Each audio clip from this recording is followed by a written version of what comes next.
motive behind the work is important. Why we do ministry, why we take the mic, why we preach. എന്തുകൊണ്ടാണ് നമ്മൾ സംസാരിക്കുന്നത്, എന്തിനു വേണ്ടി യേശുവിനെ പറയുന്നു? ഹല്ലേലൂയ, ആമേൻ. സുവിശേഷം അറിഞ്ഞ വ്യക്തി യേശുവിനെ കുറിച്ച് പറഞ്ഞില്ല എങ്കിൽ ആമേൻ, അവർ സാൽവേഷൻ ഈസ് റിയലി സസ്പീഷ്യസ്. അത് ചോദ്യചിഹ്നമാണ്. സുവിശേഷം അറിയിക്കുന്നു എങ്കിൽ എനിക്ക് പ്രശംസിപ്പാൻ ഒന്നുമില്ല, നിർബന്ധം എൻ്റെ മേൽ കിടക്കുന്നു.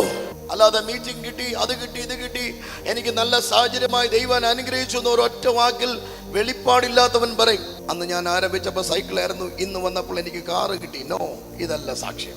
ഞാൻ ഒരു അനുഗ്രഹമാണ്. ഈ ഒരു വെളിപ്പാടിലേക്ക് തലമുറ വരട്ടെ. ഈ ഒരു വെളിപ്പാടിലേക്ക് ദൈവത്തിന്റെ കരങ്ങളിൽ പ്രയോജനപ്പെടുവാൻ ഇടയാകട്ടെ. ഹൃദയത്തിന്റെ അകത്തളങ്ങളിൽ വലിയ ആഗ്രഹം ഉണ്ടാകട്ടെ. ദേശം യേശുവിൻ്റെതാകണം, ഭാരതം യേശുവിൻ്റെതായി തീരണം. 148 കോടി ജനം നമ്മുടെ തലമുറയിൽ യേശുവിനെ കാണണം എന്നൊരാഗ്രഹം ഉണ്ടാകട്ടെ.